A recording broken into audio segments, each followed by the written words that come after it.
And yo, the Sports Back Bros podcast is back on. And being back on means we're heading into week number 3 of the NFL. Last week was a nice week. This week is supposed to be an even better week. But really, we're starting off the week with a Thursday night game. Buffalo taking on the Miami Dolphins. In a game before the season you thought would be one of those exciting AFC East games. It doesn't look like that. Vegas has it at 11.5. What's going on there? And then this Saturday, my bad. This Saturday, the Canes playing the damn Gators. What's going on now? What's good, bro? What's up? You say a better week. I don't know about that. I was thinking about tonight's matchup, Bills and Dolphins. Of course, I've been talking about the Bears and Caleb Williams and all the things that are going wrong. But Miami Dolphins, they got a lot of things going on wrong. Oh. What is going on in Miami? You got Tua, Tyreek. I mean, they got talent down there. What the hell is going on in Miami? The defense is struggling. They're giving up a bunch of yards. They can't stop anybody. They can't stop the run. That's why tonight I think James Cook is going to probably justify that money he was just given. So, and by the way, it looks like McDaniel might be the first one fired this season. I don't know about this earlier. I guess it's also contingent on how badly they lose this tonight. They're 11.5-point favorite. Typically, when it's 11.5, those underdog teams fight back a little bit more in the NFL, even though these players claim we don't look at the number. They look at the number. And I gave my reasoning years ago and even now of I know they look at the numbers because I've dealt with these guys who said we don't look at the numbers. But then when they beat the team or stay close, see, I told you it wasn't going to be easy. Or see, I told you we we're going to beat them. Yeah, because you look at the number. That's why.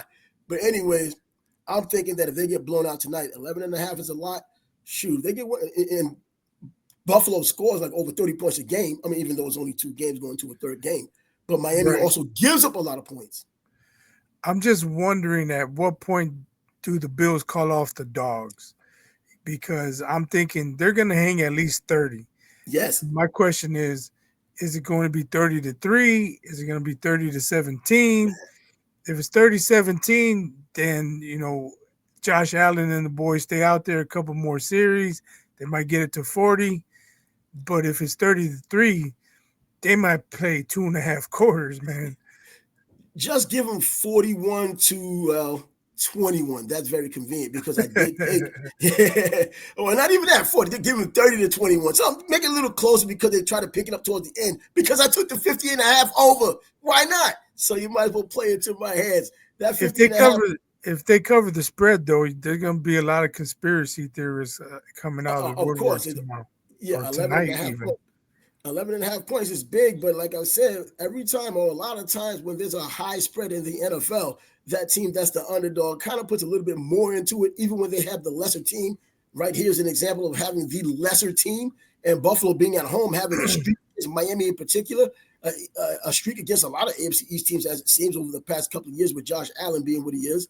And they have so many things to worry about. I could see it like being 31-10, maybe late in the third quarter, and they decide we're going to call off the dogs. And then a bogus touchdown here and then a field goal there, and 31-20. And I can live. I can live. The spread, right? Hey, I can live. Cover the damn 50.5. But I'm looking at Tua now.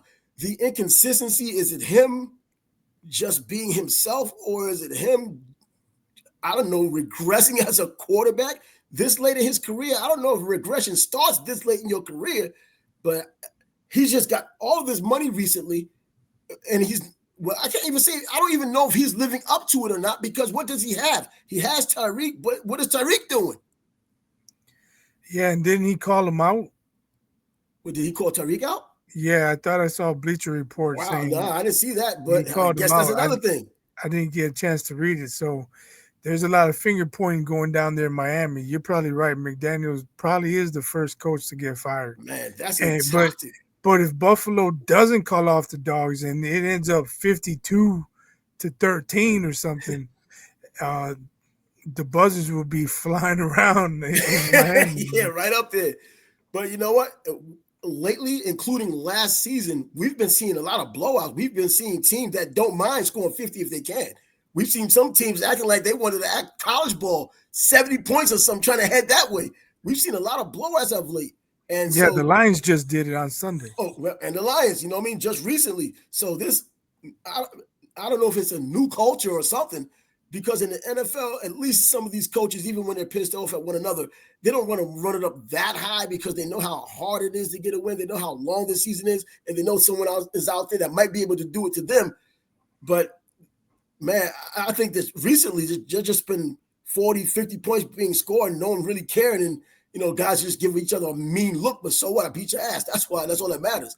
So I think this could be another one of those games. Does being in the AFC East matter? Knowing that these two teams are some so-called rivals? I don't know who the hell's Buffalo's rival this year. The Patriots, the jury's still out on them. The Jets.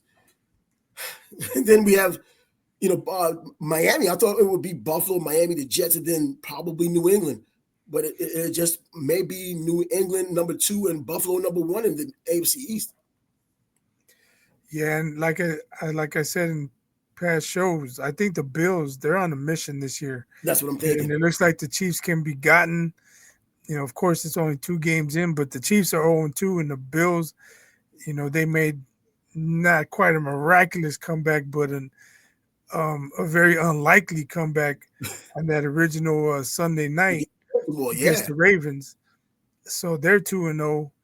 So they're feeling good going into this game. And like I said, Josh Allen got the MVP, and people are saying he didn't deserve it. Lamar Jackson deserves it.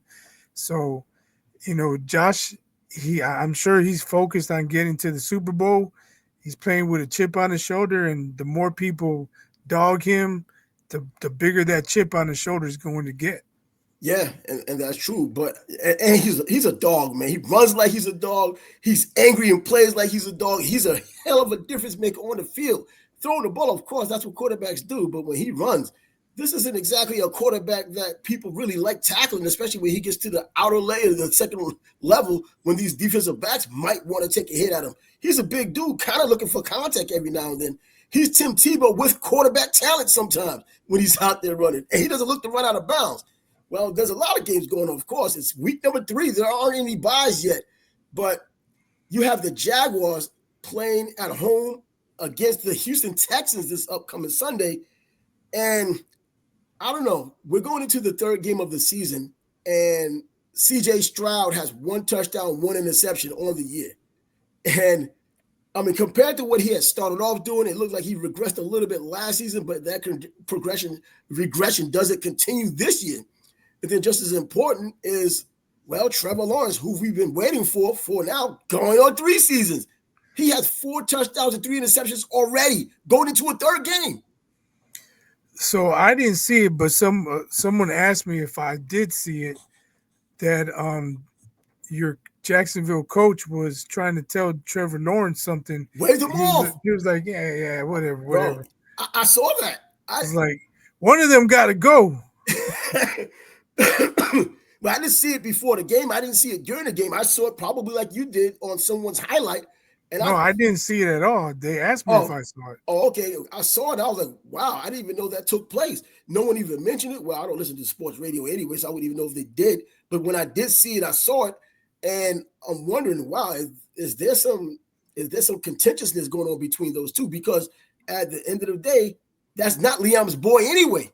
And so, even the number 1 pick overall, who hasn't been showing it recently, well, you can get into bad favor with a coach that's not your guy, or you're not his guy, and he's probably going to be there for another several years. And if you don't show up, even with that huge contract you were just given last year, there could be some serious problems. But and not only that, I didn't think personality-wise, Trevor Lawrence was like that, just waving his hand away. I thought he just tries to keep the peace. So here's a question for you. Let's say the Bears season continues to go the way it's going, and I don't know, they have a 6-11 season, and that means Caleb Williams isn't going to have a very good season. Who would be the bigger disappointment, Trevor Lawrence or Caleb Williams? I think Trevor Lawrence, because he's been there longer. More was expected after when he took his team almost to the Super Bowl, and then kind of fell back, and you could blame the injuries, then kind of fell back, and you could talk about now the coaching is not that But at good. least you can say he did perform at a level that he did perform at a level as once upon a time, and he did it, I believe, that was his 2nd season that he did it. He was able to do it in his 2nd season. This is Caleb's 2nd season if it ends like this, and I wonder if is the bar even raised that much in Chicago? I wouldn't know. when it comes to quarterbacks, because maybe some of these fans are like, we never do well with a quarterback anyway. If he falls by the wayside, it's just another one of those things. Another quarterback going by the wayside by the Bears for the Bears. Yeah, I don't know. I haven't come to a determination on who's the bigger one. That question just popped in my head, man, because it looks like Caleb Williams is going to be a complete failure, man. Like, people are saying, well, through 2 games last year, this was his numbers, and now look at his numbers. Like, I don't care about numbers, man. wins. When you're losing 50 to or at 40 something because he got yanked from the game, you know, you're down 28 points, whatever. That defense ain't coming at you hard. You can get, my boy Ty calls it empty calories. Yeah, they're gonna let That's you throw. exactly what they are. They're gonna let you throw passes underneath. Yeah, you might look good hitting this guy on the slant, hitting that guy on the comeback or on the skinny post, but everybody knows when he throws the ball downfield, he's inaccurate. And it doesn't even have to be downfield all the Yeah, time. I did see when he missed that. Sometimes it's crossing patterns. He throws at a guy's feet. I mean, his accuracy, it leaves a lot to be desired, man. And my question is, people are saying, he was so dynamic in college. He was the best athlete on the field, blah, blah, blah. Well, didn't they know whether or not he could play in the pocket? If 80% of his success was running out of the pocket, scrambling, making plays, what's that tell you? He can't play in the pocket. Well, when he was in college, first of all, I thought he was good. I didn't think he was great, and I didn't think he was special. And that's why when he came out, and when they both came out, Jaden Daniels as well, I thought Jaden Daniels, like you, probably was the better quarterback, was likely the better quarterback. The problem with me and Jaden Daniels, though, when he was in college, I thought that Garrett Nussmeier was going to beat him out by the middle of the season, and this guy ends up getting a damn Heisman Trophy and becomes the number 2 pick in the draft, and he lived up to it in Rookie of the Year and all of that stuff. But yeah, Caleb Williams, watching him at multiple schools, I think he got a lot of credit for being at Oklahoma, then at USC, and they're talking about how he was able to switch from one school to the other and never miss a beat. Your coach went with you. That's why. So, I mean, it wasn't like you came with a whole new coaching staff. Your coach went with you, but he did look good. He's not a bad quarterback talent-wise. Like in the first game of the season, watching him throw the ball, and I can't say if he does that all the time because he hasn't since then, but man, when he's on, he's freaking on. That arm strength, man, I didn't realize he even had that kind of arm strength. He looks good when the plays are scripted, the first 2 series of the game. Script them damn things more. But the further the game goes on, the less accurate he is, the more passes he misses. I don't know. I just know what I see. I can't describe it. I don't know if he can improve. I just know that right now, I don't want him as my quarterback. Get him a script in the first half and then have 2 scripts at halftime, depending on how the game is going. Get him another script if that's what they have to do, because I still think the talent is there. I kind of thought like that with Justin Fields as well, but he's not even playing for the Jets this Sunday. Tyrod Taylor's coming in, so we already got what we thought might have happened anyway with the injuries, and now he can't play. Man, I'm about to shut this damn thing down after the second week. But hey, Tyrod Taylor, I tell you what, at least he gives us a real opportunity. Someone with experience, I think he can do better, at least right now, in spot duty than Justin Fields, because I think Justin Fields still has room to grow. It's just that he can't find any consistency. It's either consistent, then you're having a bad game. Then he's inconsistent, then he might have a good game. And then you're injured, so you're not having any games. And this is where we are. No games, and Tyrod Taylor starting on Sunday for the Jets. And what's wrong with Justin? Tampa. What's wrong with Justin? Oh, I don't even know yet. I didn't even check. I was like, when I saw he's out for the game and they talked about it this early, I was like, okay, it can't be something that's small. It got to be something enough to keep him out of a damn game. But they're playing Tampa, so they're coming down here. If I didn't have anything to do, I would just go down to Tampa to catch the game, man. They don't have sellouts like that. I can still get in. I mean, seriously, it's only 3 hours away. But, man, yeah, I'll wait for the Jets to come up here anyway. But Jets to come up here. But Justin Fields, man, I just don't know what to expect with him. But what other games are going on? Because, yeah, there are some games. I mentioned them, and talking about the Texans and the Jaguars. And by the way, we looked at the quarterbacks and the running backs. Nick Chubb is now with the Houston Texans. And right now, at least in the early going, Travis Etienne averaging over 7 yards a carry, for the 2 games. And most of it came from that huge run that he had a couple of weeks ago, but still being effective. So let's see what he could pull off. Well, one thing I'm worried about is Dak Prescott hanging 30 plus on my Bears. Dak Prescott? Bears got the Cowboys. Yeah, I'm saying, but can Dak do that? They just put up 30-something or 40-something to beat the Giants? Oh, yeah. I'm thinking that the Bears are a little better than the Giants right now. Well, let me finish my thought. After game 1 against the Vikings, where a guy making his pro debut put up 27, 21 in the first half, I asked the question, what's going to happen when they face a real quarterback? Lions put up 52. Oof. Why can't Dak put up 30 plus? Where's the game? In Dallas? No, I think it's in Chicago. But that defense is not very good. They lost Jalen Johnson for the season. He's their only difference maker. You look on that line, 0 difference makers. Montez Sweat's supposed to be a good pass rusher. I was about to mention him. But he hasn't been a good pass rusher. He wasn't last year. So when people show you who they are, believe them. He's pretty much just a guy out there. Their linebackers, a lot of money for it too. Their linebackers, they're all right, but do they make plays? Whenever they need a play made, they don't make a play. They don't get pressure on the quarterback. They don't get a sack. They don't tackle the running back in the backfield. They're just not a very good defense. And the strength of the defense was supposed to be the secondary. Jalen Johnson's hurt. Kyle Gordon, their nickel defender, he might be back, but he missed the first 2 games. John Brisker missed most of last year because of a concussion. And 2 games in, normally he's in and he makes an impact. He'll hit a dude. You come into your area, you can take a hit, or he'll plug the hole, hit a running back.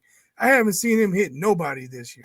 Damn, it may be a team-wide scenario where everybody's playing at their worst and trying to just be average. I mean, hell, being average seems like it's the best thing they can do right now.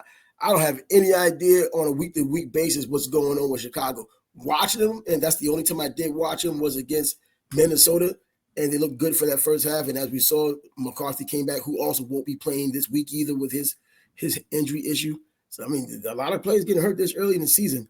And as an aside, do you think these players getting injured now is probably because they didn't play during the preseason? I mean, when it becomes like muscle injuries, like strains and hamstring pulls, and that seems like what's going on with some of these players, I'm wondering if that's the lack of preseason play, because now you're putting all that stress in that hamstring now when it really matters, and you're going hard, even though you're doing all that stress, and your body's still not used to it completely. At least years ago, when they used to play a few preseason games, your body went through the motions. You're a creature of habit. You go through the motions, even if it's just 1 quarter, 2 series, or whatever, and instead of just coming in completely cold into the regular season and trying to jump it off. Well, it could also be they don't go very hard in practice, because starters never played a full preseason game. They rarely even played a full quarter. Yeah, a quarter. But I'm saying but you have to at least go hard in practice. You don't have to go full tilt as far as contact, but you can run full speed. And if your body's not conditioned to go at full speed, now all of a sudden it's like we talked about in the NBA, game management. Mm-hmm. If you're not used to going hard, then here come the playoffs. I want to go 110%. Your body's not used to it, and people break down. Yeah, but I don't know what's in the CBA, the last one they had signed, and how things are going to be done in camp, why they may not go full speed if that's what they're not doing. I don't know how that thing's working out. I just know there's been an inordinate amount of injuries, and this is football where you're expecting injuries. There's just been a lot more injuries this early in the season, and it seems like the culprit could be not playing enough games. They cut down the games. Have them run sprints or something. Do something, man. At the end of every practice. Get warmed up. Yeah, do like I just said, like what Syracuse did with their team. They got a freaking win, and they still running sprints after the game in the Carrier Dome. So now we have the Philadelphia Eagles taking on the Rams. The Rams now looking pretty damn good. Did they win on Sunday? Yeah. So you I got thought two they of were them. behind. They must have pulled it out. Yeah, two and O teams, man. Puka Nakua ran that ball, man, There, like an end there around. won't be there won't be any snow, so we'll see if the Rams have a better chance. Yeah, they probably would. But in the Philadelphia Eagles, I mean, I'm not expecting Saquon Barkley to do what he did last year, but I still expect him to be effective. I still think you got to worry about him. He didn't have a great game last week, catching out of the backfield, running and being a threat. He's still going to be someone you have to pay attention to, and he's going to kind of be a decoy for other things that are going to happen around him. But I think it still comes down to Jalen Hurts. I know he has the MVP. I already given my take on how he had gotten that MVP. And the defense, I think, is still going to be the reasons why they win, win the games they win. It's not necessarily going to be him because he's going to run the ball. We know that he's going to get his running yards. But then what's going to happen when he gets banged up like he did last season? So who you got, Rams or Eagles? Oh, I'm going to take the Rams. I was thinking the same thing. I'm going to take the Rams too. They might have won that game if it wasn't in the snow. Yeah, that's what I'm thinking too. And the things look like they're working now for the Rams. And I could dig that. So the way and then let me see.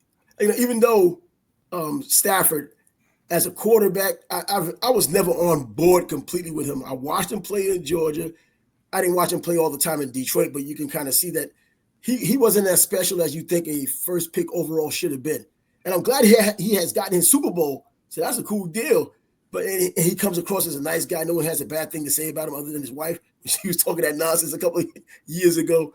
But, man, I just don't see him as being one of those transcendent quarterbacks that's going to put a team on his shoulders. He has to be part of a team to where he can just facilitate. Not Trent Dilfer facilitate. He does more than that. But more like Brad Johnson facilitate. You step out when you have to, but you can't do it all the time. You have a defense to help you out. So what's your take on the Tom Brady situation? And am I missing something? What's the situation here? You haven't heard? What? He's a part owner of the Raiders, and every week, like he'll go visit camps and he'll saw talk that to players, and I saw it in passing. And I saw it, but I thought that happened already. I mean, but now they're making a bigger deal about it because the season now has started about him getting information because he's an analyst. Not that it's helping. The Raiders still suck, but they're terrible, man. Still, it's a conflict of interest. And here's my take on it. Free Genty. He learned from the best. Belichick.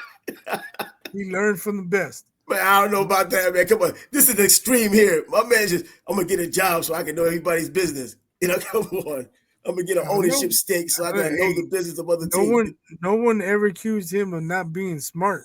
That's a very intelligent guy. Yeah, I understand. That could be a way. Hey, I'm part of the owner. They want me to commentate. I can go talk to guys and I can watch practice and this and I'll sign up. Pay me.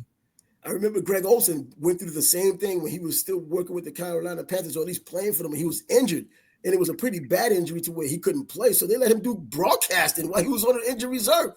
And so there was teams that didn't want him to come in. That's when it became an issue. I never even really thought about it until that became an issue, and they talked about it. And I was like, that is an issue.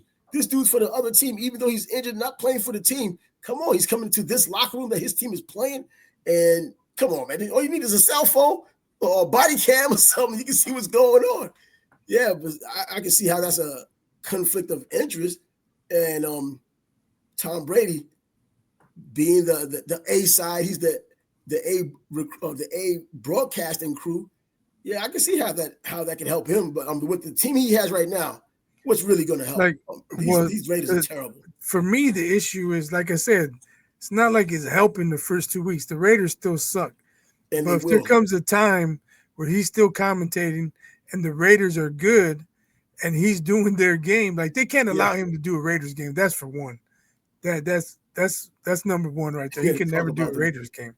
But even leading up to a potential playoff matchup or whatever, he might do a game that they might play in a couple of weeks in the playoff. You know what? But I wonder if that does happen and it's a conflict of interest, will they allow him to do it in a game that has some meaning to it? I don't know. I would be. They're paying a boatload of money. He has to be there. I think at the very least, they should at least just have him do NFC games only. I mean, at the end of the yeah, I day, know the exactly. Raiders, they still play, in between each league. They'll still play teams in the NFC, but at least it's not a division rival and it's not a potential playoff matchup. And I hope the Raiders don't go back to win, baby, win because they'll end up in the Super Bowl and he'll be part of the Super Bowl broadcast. It's not win, baby, win. I told you before, it's just win, Just baby. win. Just fucking win. And that's what they hadn't been doing.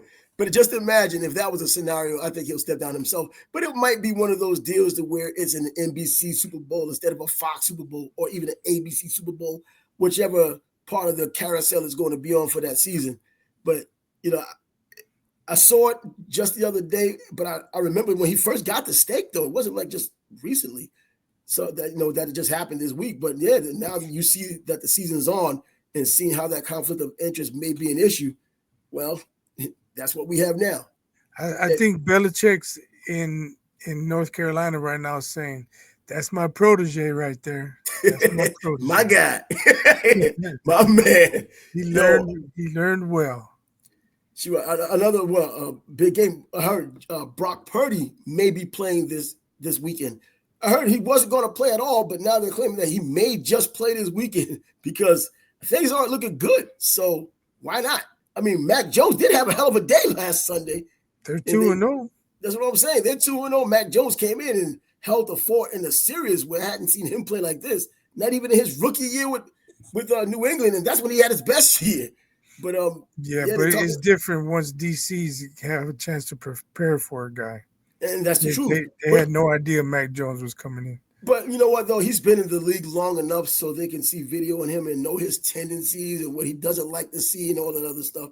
I'm thinking these guys, especially as much time as they spend watching the film, he's just another guy on the film that they're just going to try to dissect and try to see what they can throw in front of him. And, he's also known for his inconsistency. So he'll have that great game last week, and then you keep him out there because you think that you got something going. He'll give you one of his bombs, and there we go. We got to bring back Brock a little sooner. So that's how that goes. Any more? Well, there's a lot of damn games, and that's the who the Ravens got? Who the Ravens? Let me see. Man, the Ravens. I mean, they're still explosive if nothing else at all. Even last week, Derrick Henry didn't get a lot of yards. They're playing Detroit on Monday night. Ooh, that's going to be a pretty damn good game. In Baltimore, though. But I think there's still questions about Detroit because they got absolutely pounded by the Packers. That's what I'm saying. They utterly pounded the Bears. So which team are they? Well, maybe the Packers is that team overall because they're so damn good right now, at least it seems. They do have Micah Parsons, even though he doesn't go out there all the time because he's still talking about the back injury. Maybe it wasn't a fraud after all. I thought he was doing it just to get out of Dallas. Well, he gets out of Dallas and gets minimal time when he does get there, still puts pressure on the quarterback. He gets his sack last week. Maybe he's getting better week after week. But damn, that's a pretty damn good Green Bay team so far. But right now, the Ravens are a 4.5-point favorite against Detroit. There's still time for that line to move, but I wonder if it's going to just stay there 4.5. They're playing in Baltimore. Derrick Henry didn't have a great game last week. It wasn't completely bad, but you know how he is when he's on, and especially on Monday night games. I'll go out on the limb and say Ross St. Brown will not have 3 touchdown catches on Monday night. No. I doubt it too, man. Like Jared Goff is another one of those quarterbacks I've been on top of not being good and fraudulent. I've been calling him that forever since he was at Cal and coming out and them looking at him like that. Hey, he had a hell of a game last week. He might get 1 on a very good night. He'll get 2, but he's not getting 3 on the Ravens. No. That's not happening, man. And I did mention that this was going to be a pretty good week. I don't think it's good as last week, but time's still going on, and this is the 3rd week, in which I've said that this is going to be the week where we're starting to see the identities of these teams really show up because of the preseason in which they did not play. They're better off now. They have some cohesion, some gelling. So now you get to see the team that you probably thought you were going to see in the beginning of the season that way it would have been in the past if they would have played some of these preseason games. But let me see, the Raiders are playing the Commanders. Now, that's one thing, having a West Coast team.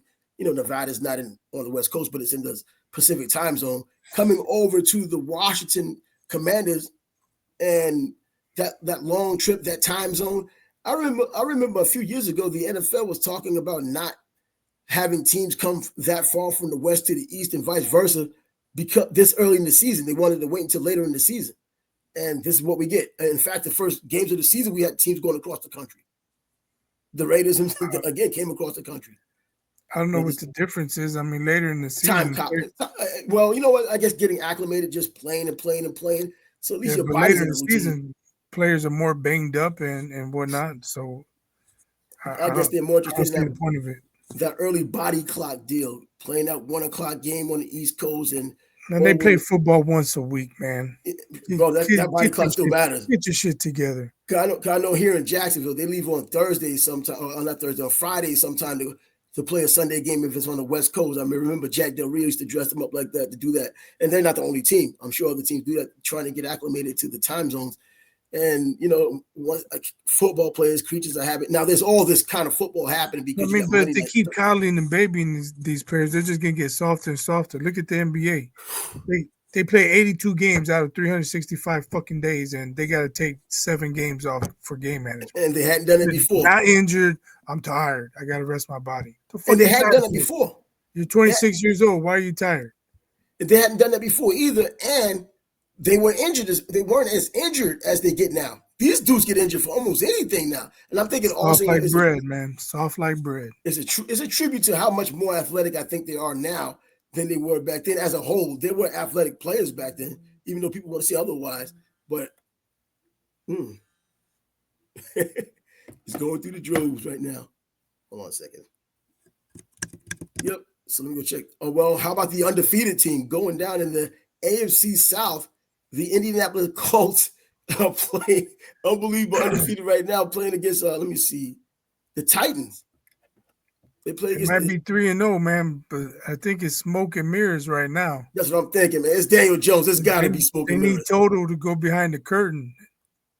Yeah, see what's going on. The wizard has no clothes. Maybe the emperor has no clothes.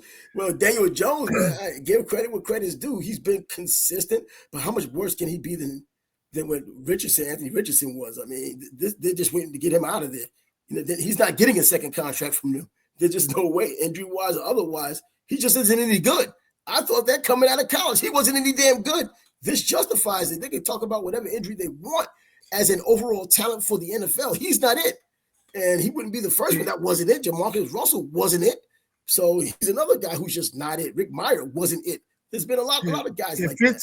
If it's week 10, week 11, whatever, and we're sitting here talking about the NFL season and the Colts are 8-2, 7-3. Bro. Man, you talk about surprise. The whole world would be surprised. Just give Daniel Jones a comeback player of the year, maybe even the MVP. That's what he's talking about. Daniel freaking Jones, and they're going as he goes. And, you know, Jonathan Taylor's still getting ridiculous yards, too. Let's not forget about how he's averaging over 5 yards a carry again. So in the last game in particular, I think he averaged like 6 yards this last game. But, yeah, the Indianapolis Colts. And it would be a nice story for that to happen. Daniel Jones, as much flack as he's taken. You know, it looks like Daniel Jones, the Giants get rid of him. He has a renaissance with Indianapolis. The Giants get rid of Saquon Barkley after screwing him over with the franchise tag. He goes to Philly. Not only does he does better, gets a 2,000-yard season, he was a freaking Super Bowl. Come on, man, and plays against his own boys. So, yeah, man, I mean, I guess they can say the old proverbial, it is what it is, but that's exactly what it was. You know, players leave the Giants, and things seem to get better. And, you know, the Giants putting up points more than I thought they would put up this season. I mean, Russell Wilson is there. Russell Wilson is slinging the rock, but they're not getting the results that you would expect. I was surprised, though, that they even were able to go back and forth with the Dallas Cowboys in Dallas when I wasn't even expecting that much from a Dallas team that's not doing much themselves.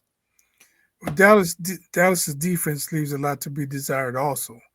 Well, so if Caleb does happen to look good this weekend and the Bears offense looks better, I think that'll have something to do with it as well. You know, there's a big difference in facing two playoff teams with strong defenses and the Cowboys who traded away Micah Parsons. Yeah, but watch out for Jadeveon Clowney. He's back. There's a Jadeveon Clowney sighting now in Dallas. Man, it may not matter who the defensive ends are.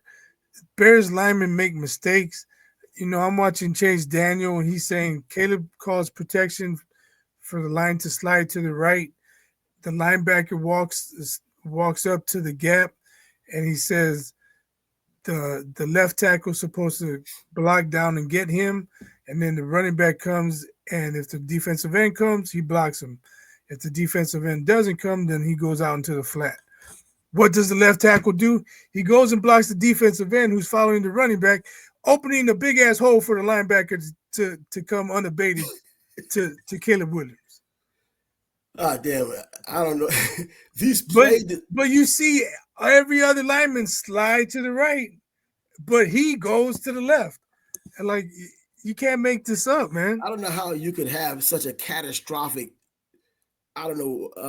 disengagement, I guess, with the offensive line, because that's the one unit that works in unison, so everyone knows who they should be or what they should be on the same page. You can see a receiver running the wrong route. You can see a running back probably running in the wrong hole, but the offensive line seems to be more in sync, more so than anywhere else in the field, because they work as a unit. It's one big robot. And so when you see one guy going here, when everybody's going in, and it's not the play design, that's just a huge error. Man. Not in Chicago. And it jeopardizes your franchise quarterback, because that's what they want to call him right now. That's what they want him to be, a franchise quarterback. You don't pick a dude number 1 overall because you don't want him to be the franchise quarterback. But I'm thinking that I'm not giving Caleb a pass because on that same play, the hot route, the running back out of the backfield, he was covered by the DN. But there was a guy coming across who was wide open, and Caleb threw it further down by the sideline for an incomplete pass. But if he was aware of where everybody should be, the guy was open in the middle of the field, and he didn't even see him. So whoever blitz left that open receiver? Yeah. Oh, that's basic football. With that area, yeah. Yeah, that's basic football, the hot receiver. I mean, that's where the linebackers usually are. If you have played football, you know about hot receivers like on day 1 or 2. I mean, seriously, these guys, even if it's disguised, because I know back in the early and mid-90s, the zone blitz became a huge, big thing, because you had the defensive linemen just dropping back in the coverage, after showing that they were coming, you expected them to come because that's what defensive linemen do. And they would just drop it back in the zone coverage. And I could see the confusion then. We're so far removed from that. There shouldn't be any more confusion. But the traditional blitz and then the hot receiver just right there, and you're not seeing it because you either want to make the big play, or if you're flat out missing it, that's a huge problem. That's an even bigger problem. He has a lot of problems, man. So I guess, let's talk about someone who's not having as many problems. Week 5, I'm telling you, week 5, Tyson Bagent will be starting. You know what? If that's the case, because he doesn't have the physical gifts, but at least he knows the offense. You talked about him. He knows the offense. He just doesn't have the physical gifts. He doesn't get the ball there quick enough, but he can read what he's seeing. The ball may get there slower, but Joe Montana didn't have the greatest arm either. Well, like you mentioned, Trevor Lawrence isn't your coach's guy. No, he isn't. Caleb Williams isn't Ben Johnson's guy. And exactly. So if Bagent just happens to put it together and then they can rally around him and the team starts winning, there's not really a problem with Ben Johnson kind of moving away from Caleb Williams and the organization. If things are working, you go with the hot hand. And if you see you could probably build a future with someone like Bagent. You know what I heard on the radio this morning, sports radio? They said Caleb Williams was much better in week 2 with his cadence. You got a problem with your cadence? Come on, man. Were they getting offside? Were they going offside? Well, they had 12 penalties week 1. They only had 9 week 2. Bro, come on now. But come on. Like, you have an issue with cadence? That's something that shouldn't. I never heard that in regards to any other quarterback struggles. No other quarterback did I ever hear them say, "Oh well, guys aren't used to his cadence." Fucking snap the ball, say hike. What the hell's the problem? I don't understand. I don't know, man. Does it go back once again? He did play in the preseason, though. He played quite a bit. Didn't you talk about how he played like a half? There was one game he thought he was done. They said, "Man, you guys suck. Get your asses back out there." So they can get used to your cadence. Get back out there. And now he comes into the regular season. Yeah, but plus a whole camp of practices, and they're not used to his cadence at the line. Man, and these guys get paid. Like, is he changing up trying to trick the defense, and he's tricking his own guys. What? I don't get it, man. that tricky Caleb, as they would call him for ESPN. Hopefully things get better for Now him. you got. I can't. I don't know who it was, but I saw. I think it was a former player. They say he's more concerned with painting his nails than he is winning. I think it was James Harrison, and I could see how painting nails could bother a guy like James Harrison. Oh hell yeah, We need James Harrison on this Bears team, man. Yeah, he'll get it straightened out for real, man. I hope that's not the case, man. But I know people come to him with the interviews about his nails. I doubt he tells people to do it. They come to him I told you I don't care if he could paint them orange. They can be rainbow colors for all I care if he plays well. But when you're not playing well, people are gonna pick at everything, man. Yeah, they are. But they were talking about that before the season even started. They talked about that during the pre-draft. This is just something that's going to be a point they like to make. If he starts winning, then he starts changing colors. I don't know. I think it might be a question of focus. Like, why would you even have time to think, or how am I going to paint my nails this week? You know, like, why are you not watching film? Your team sucks. What are you should be watching film nonstop. Football is your job. Yeah, well, these are college guys going to pros, and it is a job. You would think that they would know that they've seen it. He's been in it for a year already, so he has an idea what's going on. It's just that things around him aren't working, just not yet going into their third game, and we'll just have to see how they're treated next week, well, this Sunday. But anyway, somebody who's also in that same division, Jordan Love, his Green Bay Packers are going to Cleveland. Cleveland's only a 7.5-point underdog, but hey, that Cleveland defense, if nothing else, those guys can play. Yeah, they got some talent on that D. But they might be offensively challenged. That's probably Joe Flacco not looking good. Yeah, they're probably the reason why they're 7-point underdogs. And the Packers defense, at least early in the season, they look pretty good. Yeah. The 7.5 points, hell, beats the hell out of that 11.5 points we have tonight between Buffalo and Miami. And Miami's up at Buffalo, 11.5 points plus. So, yeah, these lines looking kind of crazy right now. But Cleveland's defense is pretty good. And it looks like they can kind of hold it down. But Jordan Love, this is the guy who started the preseason off against my Jets, 1 of 5, and pretty much sat out. And that was it. I knew that wasn't a precursor for things to come. But now he hasn't thrown a touchdown. It's only been 2 games. He seems to be back to where he was, because last year he kind of had a little inconsistent start. Now it looks like he's back in the game this time, going into this game, 4 touchdowns, no interceptions, being pretty damn solid. And if you had a power rating, I think Green Bay would be at the top of that list right now. All the way at the top? Yeah, I think right now, the way things are, I haven't seen any power ratings. I know they have them out from week to week. Even I would just think Buffalo won. That's why. Buffalo, they do, but they give up so many points on offense. I mean, even though they didn't give it up to the Miami Dolphins, they still give up points on offense. I think. Yeah, but the Packers didn't have to play the Ravens neither. I think the Ravens, and that's true too. The Ravens put up a lot of damn points. Yeah, and also, and even though they did come back against the Ravens, they probably should have lost that game, but they didn't lose that game. But going by another undefeated team being Green Bay, I think that Green Bay, I guess, if you had 1 and 2, I think Green Bay would be on 1 and Buffalo would be number 2. You could put them either way. Kansas City not in that mix right now. They can still come back, even though we waited for them last year. And they did. They got to the Super Bowl, so they did their part of it, just didn't get the Super Bowl win. But, yeah, Green Bay playing against Cleveland, Joe Flacco. Are we going to be waiting for Dylan Gabriel to come in? I'm not even going to say should do it, because he's the 3rd-string quarterback. So we look at the 2nd-string guy that might get an opportunity first, the 3rd-round draft pick, and Dylan Gabriel coming in. Would that be a slap in the face if they put Dylan Gabriel in, even though he's the slated 2nd-string quarterback, and not really give Shador any opportunity if something happened to Joe Flacco next Sunday? Well, I don't know if it'd be a slap in the face, but you have a lot of people complaining probably. And that's crazy. They're complaining knowing that Shador is the 3rd-string quarterback going into the game. So they just assume if Joe Flacco goes down, you got to put that 3rd stringer in. Forget the 2nd string. If that was the case, put the 2nd string in there. Make Shador the 2nd string if that were going to be the case. But I also know how the people are not the brightest in the book, but they would want Shador instead, because they'd rather have that razzmatazz and lose with style than to just lose another game with Dylan Gabriel or like with Joe Flacco. But anyway, yeah, that's pretty much a somewhat of an interesting concept. Then my damn Jets heading down to Tampa, as I already mentioned.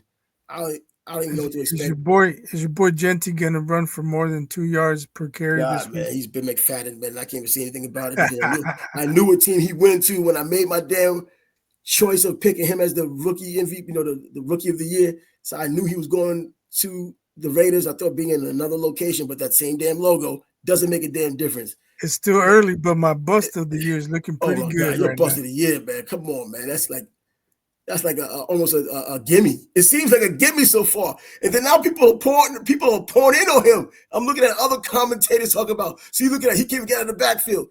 He's not blocking. He's getting hit in the backfield. Well, of course, these are the people who are probably used to seeing Barry Sanders back there and getting away when people got in the backfield. This isn't happening for him. And he can't block. I saw it yesterday. Somebody had a video, they were breaking him down. And I would put my head down when he was blocking. He cannot block for anything. And I'm almost kind of saying, sometimes you can say he's not blocking, but he's at least willing. He wants to put his nose in it, just doesn't have the technique down. He don't want no parts of the blocking He's either. not even a willing blocker, huh? He doesn't want any parts of the blocking. He'll get his hand on you. Please don't hurt me. Just go over there. He's little, man. He's little. Yeah, he is. He's short in stature. But I remember Maurice Jones-Drew, 5'7", 210 pounds. That dude put the wood on anyone who came through, including Sean Merriman. Joe Morris. Joe Moore, other short running backs who put their nose in it, and they said those guys are cut from a different cloth. Yeah, that's damn sure. This dude's cut from cotton, toilet paper. I don't know what the hell, man. I'm like, holy crap, man. Charmin. I messed up before by picking Melvin Gordon to be a special running back after what he did in Wisconsin and the way he ran on Auburn from the SEC. He never did it. He wasn't terrible, but nowhere close to what I thought he would be. Hey, you know what? Colston Loveland was drafted ahead of Genty, right? Or did Genty go first? The Bears tight end, Loveland. Oh, see I think. Damn, Genty go like 6 or 7. Chicago. I don't remember. Loveland went 9. I was gonna say because after 2 games he has one catch, I think, and he didn't get any targets last year. Exactly. I'm wondering why he's on his way to Buzzville also. But he can't help himself. Are they not throwing to him because he's not open, or you just have a quarterback who can't see? I don't know if a tight end drafted in the top 10 ends the season with 19 catches for 86 yards. That's Buzzville, bro. Oh no, it's Buzzville no matter what. But it's the quarterback's damn fault, man. He has an agenda against him. I don't know. He obviously doesn't. But in the quarterback room and the offensive coordinator room, you watch the film and you see who's open, who wasn't open. You kind of take your notes to see, okay, next time I know I got to do this, I got to do that. And you would think they would get him in there. Brock Bowers didn't have any problem getting the ball last season. When they saw him in the first game, they just kept seeing him. And that dude was just putting it to work. And he's going to be one of the really good wide receivers coming up. And he's going to tight ends. And he's getting bigger too. He was already a big athletic dude, but he's going to get bigger like Gronk got. Yeah. And then you never know. You might have yourself another Gronk because he does have that nastiness to him too, Brock Bowers. But yeah, that's just. I don't know, man. I just hope Nebraska beats the shit out of the Wolverines on Saturday. God, and I mentioned it on the college show that I did, man. Notre Dame is still in the coaches and AP top 25 at 0-2. And North Carolina State is 3-0, and they're not in there. What about the Blue Bloods? Well, Nebraska's 3-0, and they're not in there. So what are you talking about? What's going on? How the hell they're still in the top 25? 0-2. And look who they played. Well, they lost at home to freaking Texas A&M.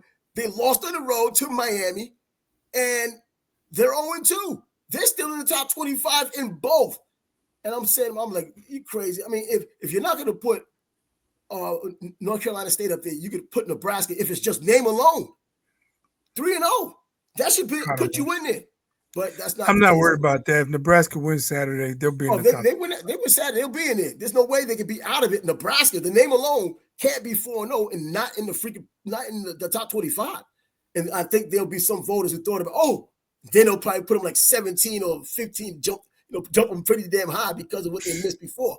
Because that's BS, especially if they can beat them well. Where are they playing? In Nebraska? They're playing in Lincoln. All right, so this is one of those games. I think it's a 2:30 something kickoff.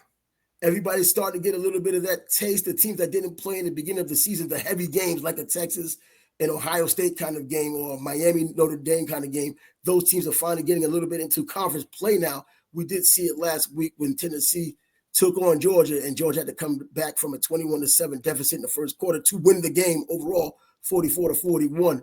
But going into this week, we got the Miami Hurricanes, and I don't even know if you can call it a big game from the outside because Florida's looking so bad. Florida's a 1-2 team, and Billy Napier, their coach, his job is on the line. Miami's trying to win this game. Of course, they're trying to win this game, but they want to really put a beating on Florida. There's some real dislike there. In fact, I think there's more dislike for Florida than there is for Florida State. Like me, I don't hate Florida State. I don't like them because of the rivalry, but I don't hate them. The Gators, a different story. I don't like them. I hate them. I don't like their fans. Well, most of their fans, because they talk a lot of yah-yah. They've been doing it for years. I live here in Florida, and I was on the flagship station of the Gators. So, bro, couldn't take it. It's just too much nonsense. But those two are getting together down at Coral Gables. Carson Beck getting more credit these days. Does he deserve it? Watching the games like last week, 3 touchdowns, 2 interceptions, but over 300 yards. Man, a lot of interceptions, man. That's all I keep seeing. A lot of interceptions, and you did it against South Florida, who's not bad, as they've proven. But against Florida, when there's Florida versus Florida guys, Miami leads the series 30-27. I don't know. What's Central Florida doing? I haven't even kept Central up. Florida's still undefeated themselves. Are they? Yeah, so Central Florida 3-0. Another team that's not up there, but I can see how they can slide by with Central Florida not being in the top 25. I think they are 3-0. They have any challenges on their schedule? Oh, yeah, they eventually will. They're in the Big 12 now anyway, so they'll have other teams from the Big 12, like I was going to say, like Oklahoma State. Oklahoma State's on the verge of firing Gundy, man.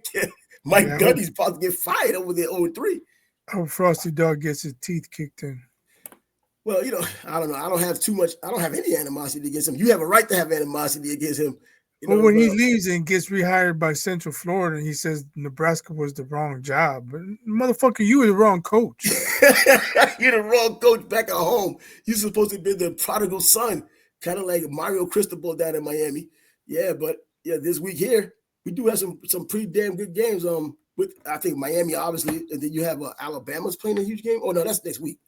Alabama's playing Georgia next week, I think. But this week here, that's the big game. I think Miami and Florida, but one team is ranked, the other team isn't. I think don't let the Gators win, man. Scott will be blowing you up. Trust me, Scott's already blown me up. Anyways, yeah, but he was just whining to me the other day anyway. If the Gators lose, man, I don't think I can watch college football anymore this season. Shut up and watch. Get out of here, man. Come on. Miami blew them out last year in the swamp. And now they're trying to do it again, and Miami does have a better team. I don't know about the quarterback being better, but offensively and defensively, line-wise in particular, Miami's so much better than last year. They have a legitimate offensive line, and this is the first time I think I can say that in years. They're supposed to have a great one last year that was okay. This one, offense against the run, running the ball and blocking, that offensive line is something else. And I know going against Notre Dame was a nice test, and they dominated those guys until they just got a little complacent towards the end. And then Malachi Tony, the wide receiver that I heard enough about him. We heard about him in high school and everything, but that doesn't always work. When I heard about him in summer camp, I was like, okay, I just got to see the guy. Well, we saw him, and he hasn't looked back. He's 17 years old. What's up with these kind of players? Ryan Williams, 17 years old. You have Jeremiah Smith, was 18 years old. And they're coming in as true freshmen, and they're taking over the damn game. Going into this season, Jeremiah Smith was the number 1 player in the country, according to most so-called pundits. I don't know. It's few and far between, though. Ryan Williams is a special talent, man. Jeremiah Smith, Ryan Williams, and now you have Malachi Tony. I haven't seen Jeremiah, but I've seen enough. From Ohio State? I haven't watched any Ohio State. That dude's the truth. I mean, I knew about him only because of high school football here in Jacksonville or here in Florida when he was at Chaminade Madonna. And incidentally, their quarterback, C.J. Bain, who's up at North Carolina State, that 3-0 team, he was a true freshman last year, a true sophomore this year. Last week against Wake Forest, he threw 3 touchdowns, just over 200 yards, 6'6". So you know they're going to tout him as one of those future maybe number 1 draft picks if it doesn't all go to his head. And he had JoJo Trader on that same team who was wide receiver number 1 down in Miami until he gets injured, which seems to be all the time. But he still was at least named wide receiver number 1 as a true sophomore. And Jeremiah Smith, we already saw his act last season as a true freshman. he could have come out in the draft and been the number 1 pick overall if he came out last year. But as a true freshman, but he didn't. And this year, he didn't show me shit against Nebraska. They regressed. Last year, I don't know. I can't remember the Nebraska game. He was just that Nebraska blew it and got cheated. Man, he got cheated first, and then they blew it. He's just, I mean, as a talent, you're not going to see that's like a generational talent at that receiver spot. But then you see Ryan Williams is there too. But Ryan Williams just came back from concussion and put up those big numbers last week against Wisconsin. But Wisconsin looks like they may be out of business before the season even ends. But anyway, there's some other games coming on this week, but that Canes game, at least for me, that's a big game because Billy Napier's job may be on the line. If they get blown out, Billy Napier probably loses his job in the morning time on Sunday.